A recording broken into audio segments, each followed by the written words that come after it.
Hello friend, स्वागत है आपका वीएस एजुकेशन चैनल पर। तो फ्रेंड, जैसा कि आप स्क्रीन पर देख रहे हैं कि जब काम 100% तो सैलरी क्यों नहीं।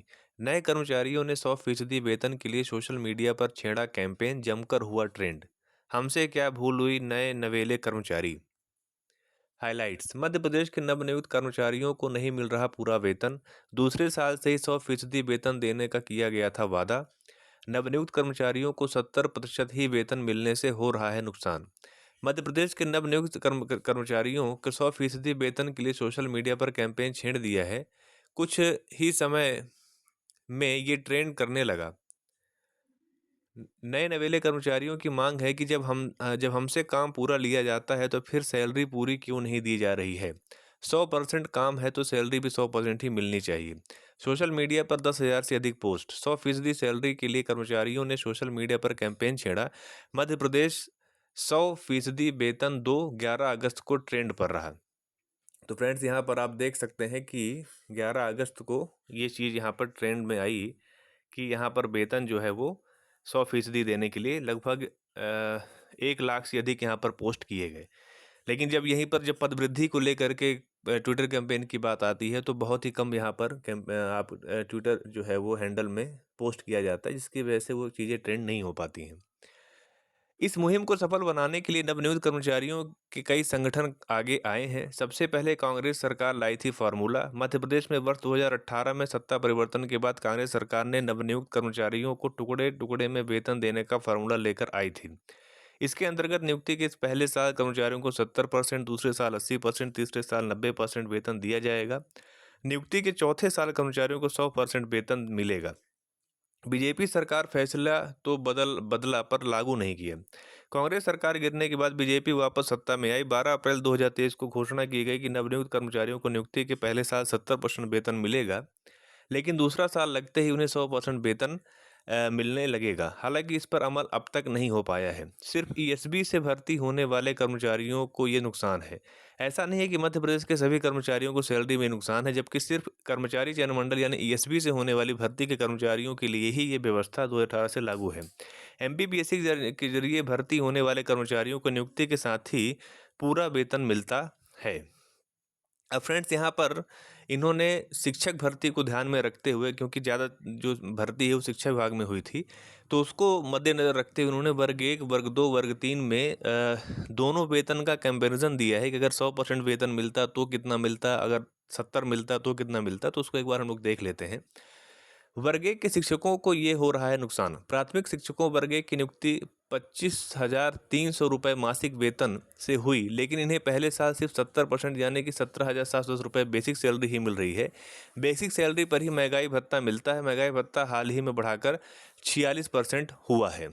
तो उस हिसाब से 8,147 रुपये होता है, यानी अभी शिक्षकों को 295 रुपये HRA जोड़कर सिर्फ 26,152 रुपये सैलरी मिल रही है। यदि वर्ग 3 के शिक्षकों को पूरी 25,300 रुपये बेसिक सैलरी से मिलती तो 295 रुपये HR और 6% DA के हिसाब से उनका वेतन 37,233 रुपये मिलता है। यानी प्राथमिक शिक्षकों को हर महीने 11,081 रुपये का घाटा हो रहा है। तो आप यहाँ पर देख सकते हैं कि ये ग्राफ यहाँ पर दिखाया जा रहा है।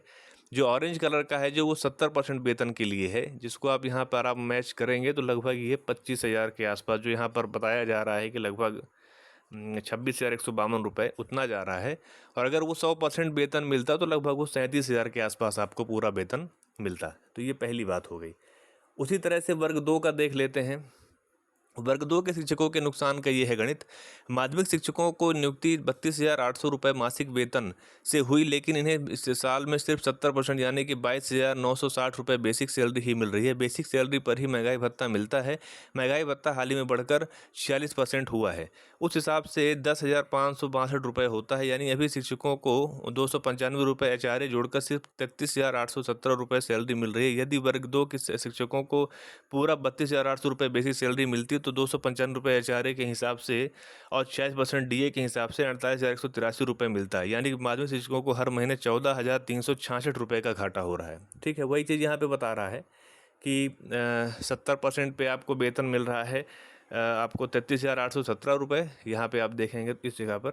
और अगर 100% मिलता तो आपको वेतन कितना बनता, लगभग 48,183 रुपये वेतन मिलता, तो लगभग 14,000 से ज़्यादा, 14,366 रुपये का आपका क्या हो रहा है, वर्ग 2 में नुकसान हो रहा है। वर्ग 1 का देख लेते हैं।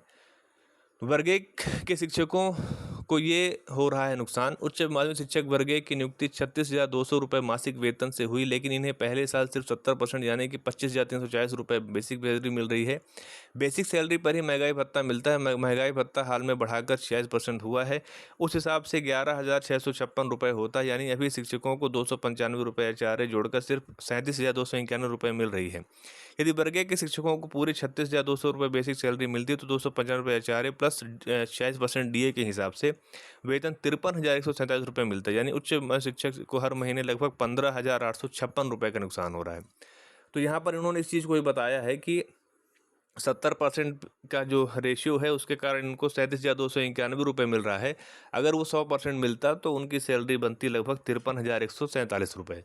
तो फ्रेंड्स, ये सबसे बड़ा रीज़न है कि 70% की गणना और जहाँ पर 100% की गणना में इतना पैसे का अंतर आता है। तो ये चीज़ें हैं और इस चीज़ के कारण काफ़ी दिक्कत जो है कर्मचारियों को हो रही है। नवनियुक्त कर्मचारियों की ये है मांग। केंद्रीय मंत्री और प्रदेश के पूर्व मुख्यमंत्री शिवराज सिंह चौहान घोषणा कर चुके हैं कि दूसरे साल से सभी कर्मचारियों को 100% वेतन मिलेगा, लेकिन सरकार ने अभी इसको इम्प्लीमेंट नहीं किया है। कर्मचारी की मांग है कि शिवराज सिंह चौहान की इस घोषणा को तत्काल अमल में लाया जाना चाहिए।